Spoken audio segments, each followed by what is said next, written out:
Welcome to Alberta Conservation Association's Harvest Your Own podcast, the resource for everything hunting, navigating through the field, the butcher shop, and the kitchen. Life is all about great food. Let's get started. Welcome to the podcast. I'm your host, Brad Fenson, an avid outdoor enthusiast who has worked as a freelance journalist, photographer, and public speaker for over 3 decades. I have hunted, fished, and foraged all my life and hope to share my passion for the outdoors. Along the way, I want to encourage everyone to harvest wild proteins and enjoy the satisfaction of providing the next meal for your family. Our goal is to educate, entertain, and inspire individuals to get outdoors and create a connection between food, health, and your future meals. Welcome to Harvest Your Own. Today we have a guest that you've heard a few times, Cassandra Hewitt. How are you today? I'm doing great. How about you? Doing well. You're the social media coordinator for Alberta Conservation Association. That I am. It's a pretty big role these days. Social media is huge. It is an ever-expanding realm of marketing, yes. It's more than marketing. Where do people go to get their news? They wake up, they turn on their phone, they don't turn on the TV necessarily or the radio, which people used to do. They grab their phone and start scrolling. That's very true, yeah. It is a news hub and community information station. Yes, and getting the right messages out there is important. Very much so. It's very easy to either have misinformation, the wrong information, or getting the right tone for the right group. You're not saying there's fake news, are you? Your words, not mine. Yeah, okay.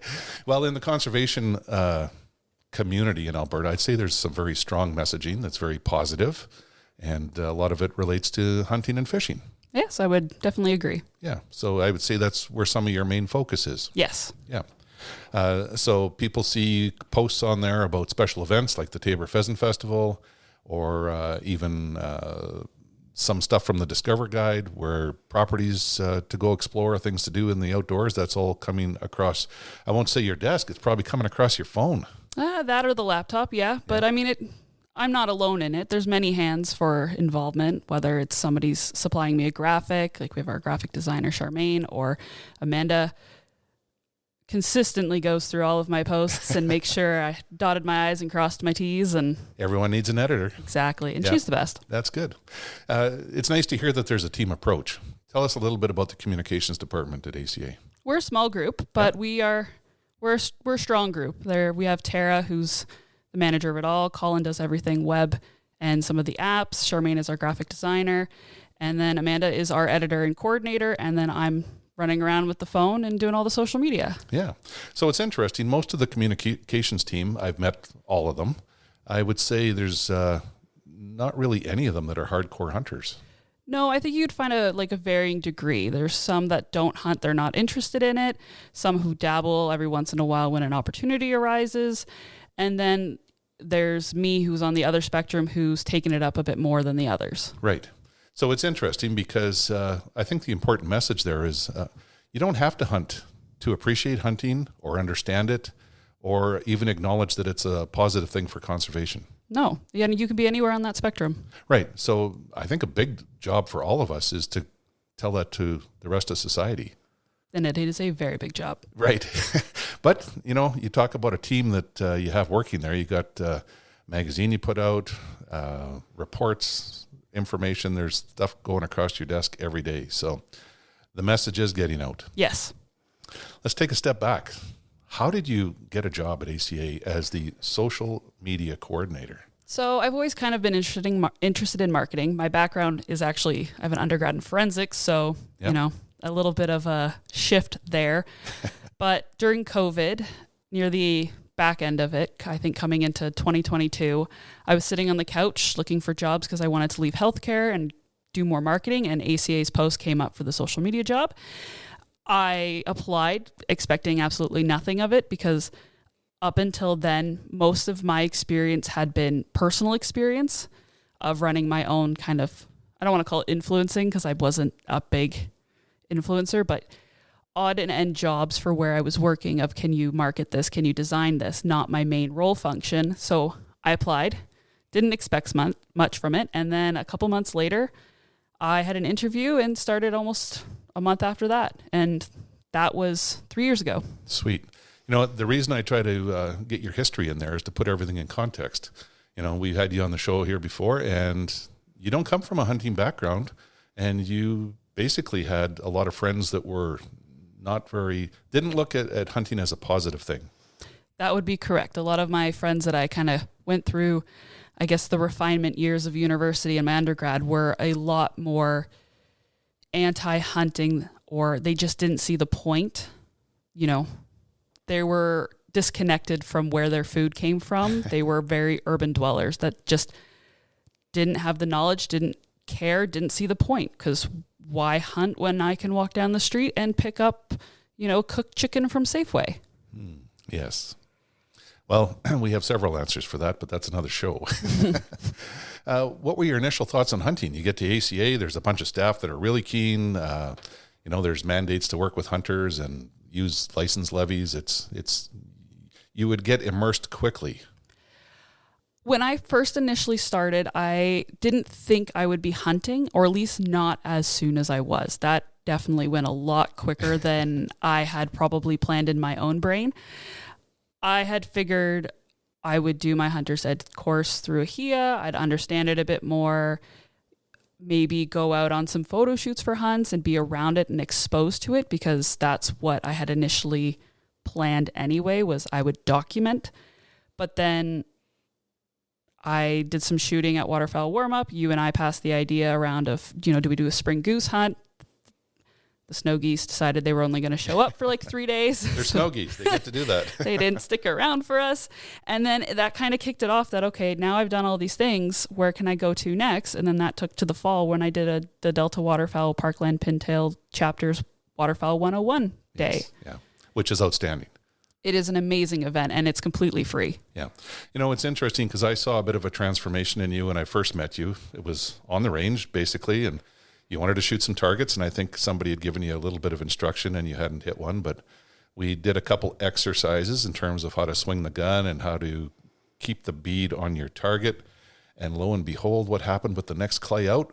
Boom. Yep. You busted it, and I could see it on your face.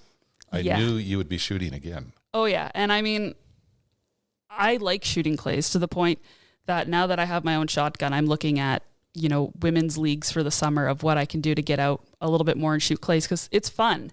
It's an adjacent to hunting that keeps you busy, and it gives you kind of that more sport aspect that I would say I remove from hunting, because I don't want hunting to be a sport. Right. It's a lifestyle. It's not, I don't do it for fun. I do it for a reason, versus shooting clays is a lot of fun. Yeah, and that's a good point. A lot of people call it sport hunting, or even our regulations call it recreational guide to sport hunting. And I think that's an old term. Mm-hmm. There's recreational hunting, but for most of us, hunting defines who we are. Yes. More than just an activity. Yeah, I would agree. Yeah. So it was interesting that day on the range. I saw you shoot and know your history. It was interesting to see how quickly things evolved. They went really quick, yeah. I went into that event never having held a gun. Or wanting to. When I had moved here and I was working at Cabela's, I had said if I were to ever hunt, it would be bow hunting, because I don't like guns. Right. And clearly that went out the window after waterfowl warm-up.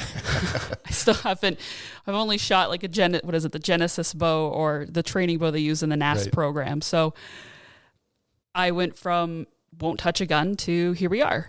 Yeah. And, again, an ACA program, waterfowl warm-up, that's what it's meant to do, is introduce people to it, get them more enthused, give them new recipes to enjoy waterfowl. And the warm-up part is the sporting clay range, where you go around and shoot 110 targets and see if you can hold up to the beating of the shotgun. Yeah, and get ready for September 1st. Right. So it's interesting, I think a strong message that you're making is, if you've ever thought about hunting or trying it, or even starting with a firearm of some type, find an event like the waterfowl warm-up.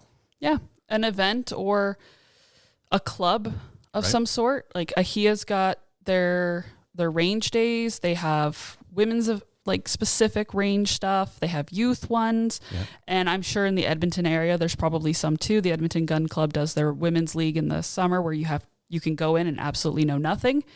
And they set you up for, I think it's 8 weeks. You get rentals, you get coaching, you get your shells, you get your clays, and they go from 0 to 60 in the span of the summer to get you going. Right. Now, have you ever been to any of the outdoor camps? There's youth camps, there's women's camps, there's different things. Not to any of those. I have been to the physical locations like Alford Lake Camp, where AHIA has the youth camp and the outdoor women's program.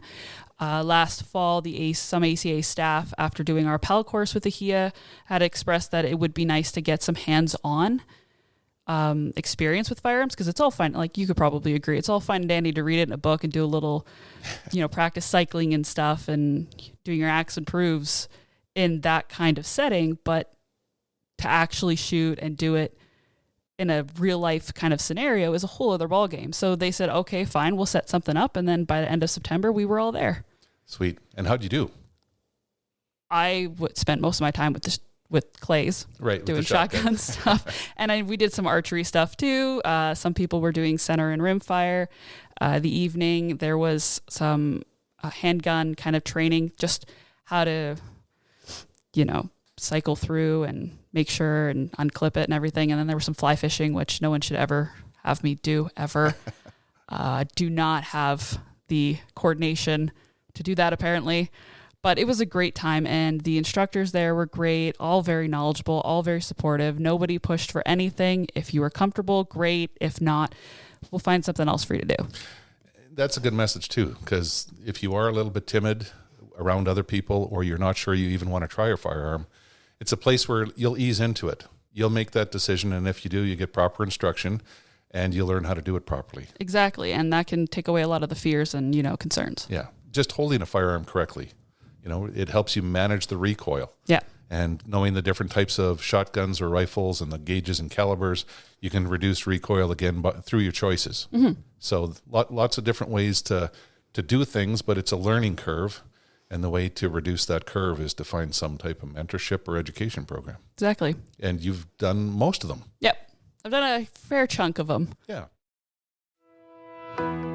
This podcast is produced for Harvest Your Own, a program dedicated to those who want to reconnect with food and health through their experiences outdoors. HarvestYourOwn.ca is a resource for individuals to learn more about hunting and the outdoors. There's information to get you started and ensure that your compass stays pointed in the right direction to be successful. Where's your next meal coming from?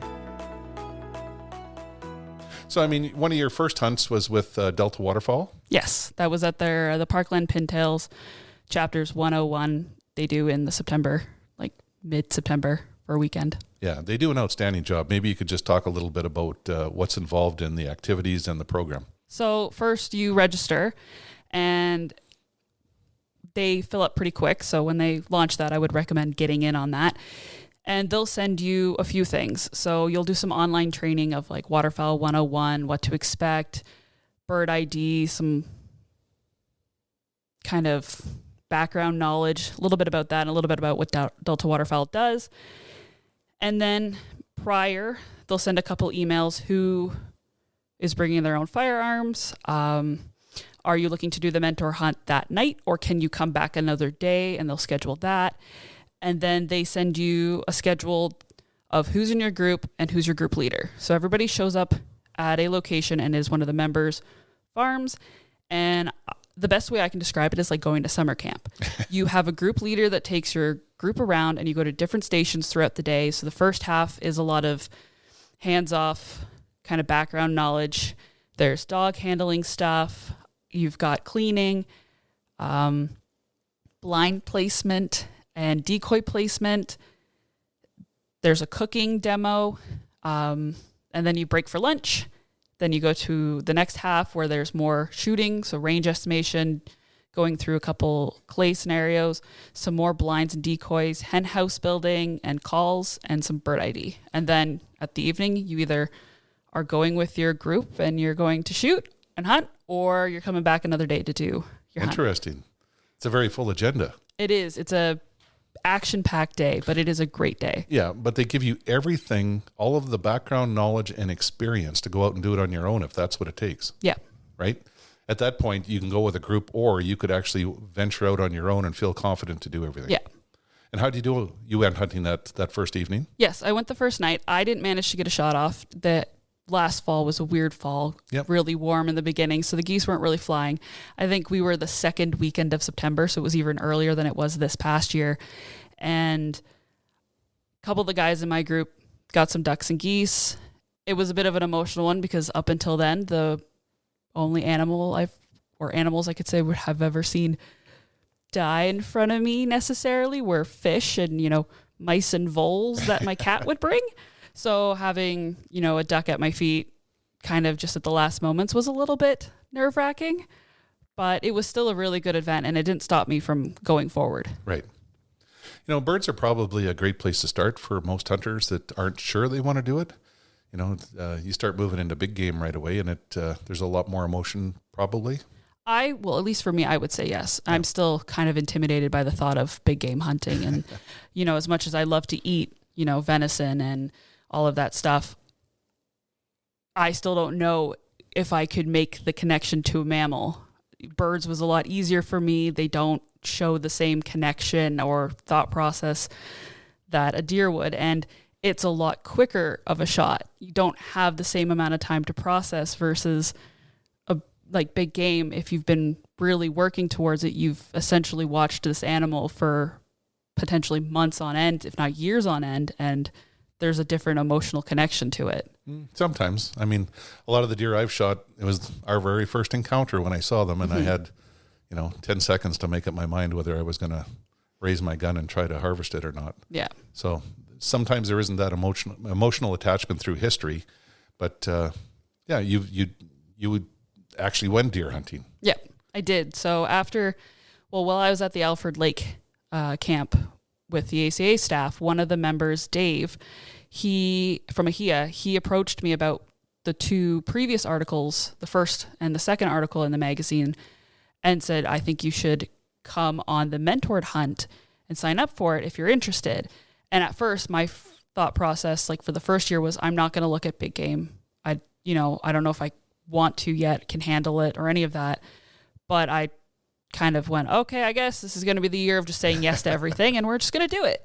So I applied, not thinking, because he had said, we've already got a lot of the applications, but we'll see if we can fit you in. And then I got a call that, yeah, you're in. So in November, I went to Oyen and spent 3 days in Oyen with AHIA staff, the local fish and wildlife officer, and a lot of the landowners. And we kind of went off with our AHIA staff member and our landowner and went to different sections of lands and stalked, tried. Some people were successful. Some people like me were not. And, did that for 3 days. Yeah, I think it's great that you did everything in 1 year. It's hunting has some addiction qualities to it. The more you do, and it's not just harvesting an animal. It's being outdoors and everything you see and relating to nature and how things interact, how you interact with things. It's what draws you back, keeps you wanting more. So you sort of expand your horizons, spread your wings, and keep finding new things to do. So How was the Oyen experience? It was great. If anybody's ever looking, I would recommend looking at AHIA for their mentored hunts. They do more than just big game. I know they have waterfowl hunts. They do upland pheasant hunts. And the staff are just knowledgeable. They're great mentors. They do this because they love it, not because it's a job. And they will ensure that you feel safe and confident. And they lay it out right at the beginning. If you get out there and you're not comfortable, confident, or you decide that you just don't want to, that's fine. Yeah. I had expressed that I'm not sure if I can. And my mentor, the landowner, he actually said, well, on day 2, I'll bring out a shotgun. And it was still sharptail season down there. And he said, I'll bring a shotgun. And if you see a deer and you're just not comfortable, we'll go look for some birds. It's fine. We'll switch gears. Just let me know. Yeah. So why do you think these people mentor new hunters? To pass it on, to give back to a community that gave it to them, to share their own passion and their love and why they do it. Everybody has a reason why they hunt, and they're giving that to the next group, to whoever will listen. Yeah, I think that's true. It's something that most of us that are committed hunters are dedicated. We love it. It defines our life, and we we know the positives, so we want to share that with others. You know, that's the beautiful thing about Harvest Your Own. I think it works very well in terms of taking people through the steps right from, you know, the early on that you have the first idea of doing anything, right up to how to be more successful once you've dove in with both feet. So, you know, Harvest Your Own's a good example of that. But the mentors that run these different programs and work at the camps, they do an outstanding job, and it's because they have a personal love for the outdoors and hunting themselves. So we're very fortunate to have people like that to pass on their knowledge and experience. Yes, I agree. Yeah. Be long, steep learning curves otherwise. I think if without it, I probably would have stopped at I did my hunter's ed. There would probably be too much to figure out without actually having a person to kind of take me through it. Yeah. You know, one of the things I hear from people that aren't hunters all the time is, oh, those animals don't have a chance. Like, you have a gun, you can shoot whatever you want. Is that the case? No. No. Even just this past Sunday, I went out with Josh Glover. We did probably over 10 kilometers between two conservation sites looking for upland birds and rabbits. Right. We saw nothing. And that's just how it is. If it was easier, more people would do it, and it would be going to Costco and getting a chicken. Like, it's not meant to be easy. It'll get easier. You'll learn things, and you'll find the tricks, and you'll know where to go, and you'll have those notes from years and years and years. But if it was easier, it wouldn't be hunting. You know, that's the love of it, is just when you think you have everything figured out and you've had success several times, the critters throw you a curveball and do something different, and you're like, wow, here we are. Back at stage one, let's figure them out and go at it again. And I think that's part of the draw as well, is trying to figure out each species and how to relate to them, the habitats they use, where to find them, daily movements, whether they're gregarious or like to be, you know, on their own. It's all part of a huge jigsaw puzzle that runs in your head all the time. Yep. It is. It can be a challenge. It's a lot. You almost need a full diagram and, 20-page book of everything. This podcast was made possible by Alberta Conservation Association and the Harvest Your Own community. If you're interested in harvesting your own food, there's a comprehensive collection of information to gain insight and knowledge. Head to the field, harvest your own protein, prepare it, and taste the results. HarvestYourOwn.ca is a library of information from getting started and geared up to processing, butchering, and cooking wild game to make the connection between health and food. Now, do you think that promoting Harvest Your Own and reading all the material that comes through there has helped you at all? It has. I mean, there's a great amount of resources on there, from you've got your animal, now what? Or everybody has their kind of set recipes or something that they might know, and translating either you're used to grandma's chili, how can you make that into a wild game version, or trying something new, where to find mentors, how to find land, whether that's talking to landowners or going on conservation sites, different apps, different community groups online, everything. Like, it has a resource for everything and anything. And if there's not, then it's made known and put on there. Yeah. And we work towards having what people are craving for knowledge or understanding. Yeah. Yeah. It's interesting because I get contacted by several people. One of my favorite podcasts was with Isaac Haynes, who has no hunting background, decided he's going to take it up, goes out, hunted several times, and bang, he shoots his first deer. He's green. Like, he doesn't have a clue. He's never had a mentor, no nothing. Yep. But he had Harvest Your Own. Yep. And I still remember that. He said, I pulled up my phone, pulled up the video. How do you field dress a deer? And it just sort of gave me a shiver, because I'm like, wow, have I ever been fortunate in life to have somebody hold my hand the entire time? From the time I was a kid, to show me all these things. Here's this onset adult hunter going out there and making it happen and enjoying every minute of it. And then his family just has turned into wild game connoisseurs. So yeah, he's a great example of examples of Harvest Your Own, how it works and how you can use it. Yep. Yeah. What are people missing on Harvest Your Own? What do you think that's there that other people could look for? I think if it was to be anything, it would be maybe more on the emotional side, the confidence. It's great and all to talk about gear, but I think some people might shy away from talking about that emotional side to it, that it's okay to feel something when you harvest your first animal or 10 years down the line. There's nothing wrong with you. In fact, it's probably better. Yeah, you say that, and the first thing that comes to mind is the podcast I did with the editor of Deer and Deer Hunting. It was about, is it all right to cry as a deer hunter? Yeah. And, that was a huge episode. And every time he harvests, Dan Schmidt, every time he harvests a deer, I've been with him. I was with him in Oklahoma a couple weeks ago. He gets very excited and then he just breaks down. Yeah. He's got the ultimate respect for the game that he chases, and that's what creates so much emotion for him. And I think that's something that people are missing. And then, as a female hunter, it's a lot more open than I would say 5 years ago was for women in hunting, but there's obviously still holes that could be filled of whether it's the right gear for you, understanding that, Right. I put that in context though. If we went back and I could find my grandpa or my great grandpa or my grandma and tell them about the gear we have nowadays, rather than just wool pants and wool socks and stuff like that, we're still very spoiled, even though women don't have all of the choices that men have. The clothing, the technology, the fabrics are so advanced compared to what they were 50 years ago that we're very fortunate. Oh yeah, there has been vast improvements. It is improving.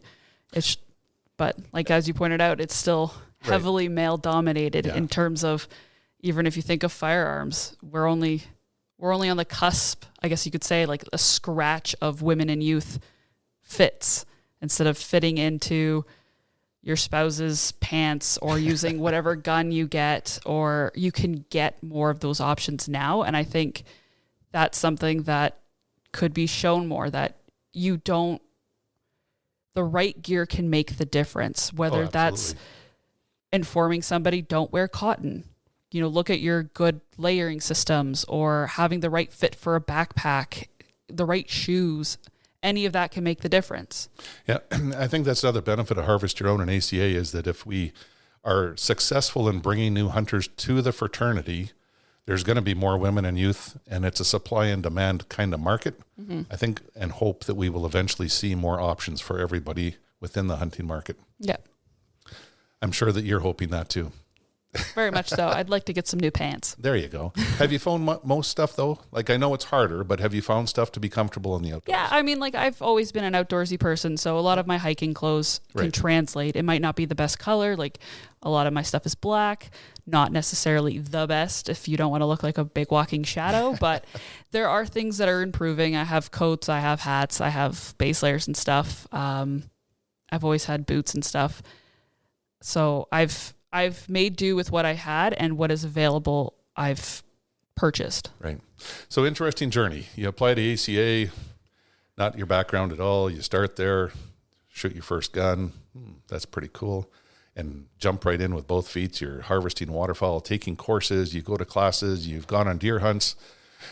You've purchased gear. That's all of it. Have you got a gun yet? I have officially. So this past year, or this year, I turned 30 and decided my birthday present was going to be a shotgun. Well, good for you. So I managed to do that this year. Yep, awesome. And have you used it? I have. It's gone on a waterfowl hunt, and it's been a nice, I guess, walking balance at this point, because it hasn't gotten shot for upland birds yet, but it went out for waterfowl and some clays. And how did you do with the waterfowl? Great.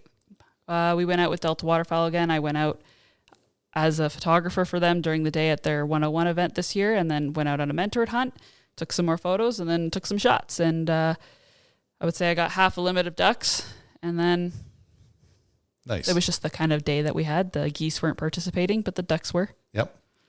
Sometimes you have to be an opportunist. Yep. So you come full circle, but you just recently did a hunt in southern Alberta. You were down there for the Tabor Pheasant Festival and had some time when you weren't posting, taking pictures, running in circles, or helping everyone, and got out and chased some roosters. Yes. The evening of the last novice hunt day, I went out with Sarah Marthaler from Mahia and her family, and they took me out walking around the Fincastle site, and we just kind of went looking for whoever was left from the novice hunt weekend, as did a bunch of other people. They were large sites, so there's different groups. I didn't get a shot off, wrong side of the line for that, but 3 were harvested. They gave me 1 to take home anyway, and it was great. Awesome. Yeah, I'm thrilled to see that you've sort of jumped in with both feet, even though you dabbled the toe at first. But after that first step, the second foot came in pretty quick, and you're not giving up. No. You know, it's funny because you see other people go hunting, or sometimes you go with somebody that's got a lot of experience, and sometimes it can look easy, but it's not easy. No, I would say I started off last year, and it was kind of like, okay, this isn't too bad. I had a couple hunts, a lot of time out for geese and stuff, and more success as that went on. But this year's been a lot tougher. I don't have a dog, or timing wise, just not working out. I mean, if it was easy, like I said, it would be shopping. Your circle will build though too. Yeah. You're getting out with different people. You're doing different things. You're not giving up. And it's those people that are resilient and keep trying. It's like that Isaac Haynes story. You keep going even though you're not 100% sure you're knowing what you're doing, but the number one thing is being out there. Yeah, and as I keep going, I'll just keep getting more gear. Like you said, Isaac's out there doing things. Him and I have looked at going out on some goose hunts or something for all fall, but he tends to go sit at ponds. Yep. Whereas I've mostly done sitting in blinds, so I don't have waders yet to go sit in a mud puddle. No, I'll tell you, here's a real good clue for you. He's the best one to go sit at the ponds, go in your rubber boots, then he has to retrieve everything with his waders. Yeah, but he sits knee deep in the mud already. Like you take a bucket, like a Home Depot bucket, and that's what he's using as a stool, and there's maybe an inch left of it from the mud. Yeah. He's in there. He's hardcore. He's gone right in. Yeah. What are your plans for the future? I am going to look at more upland and waterfowl hunts, definitely. I'd love to go out on a snow goose hunt, hint, hint, Brad. And then I will see in the future for big game. Right now, I still have to rely on mentors for that. I don't own a rifle, so I want to be mindful of other people's time. They have their tags to fill and everything. So if an opportunity arises, then I'll go get a general tag, but I'm not planning for it yet. If it happens, it happens. Yeah. You won't turn it down. No. Last question. Have you enjoyed the wild game? I have. It's been great. We've looked at recipes at home. So my great-grandmother had a whole bunch of recipes we didn't know existed that were all wild game based, which is funny because she's never cooked anything wild game based for us before. And now we're looking at making them ourselves. Nice. That's a nice tie. Mm-hmm. Historical tie with family and friends and finding new friends. Yep. Yeah.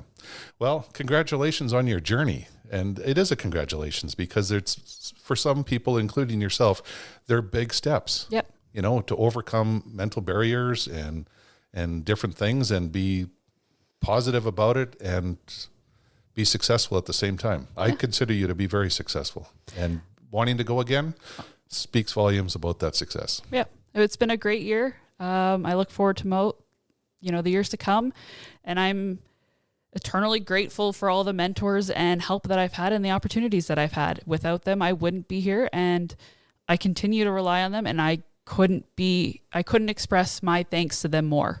We're very fortunate in Alberta to have all of the mentorship and education programs basically in any community. If you can't find it, there's online stuff as well. But if you're thinking about starting hunting, where should people go?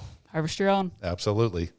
Thanks for joining us today. Thanks for having me. I really appreciate your story. Thank you. We hope to inspire people to reconnect with nature and appreciate where your food comes from by harvesting your own. For more information on getting started or to learn specifics about the Field to Fork experience, visit harvestyourown.ca and follow on Facebook and Instagram. Check back often for new material, recipes, and videos that are posted regularly.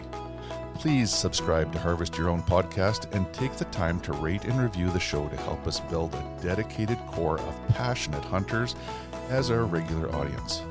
Until next time, embrace the outdoors and all it has to offer. Thanks for joining us.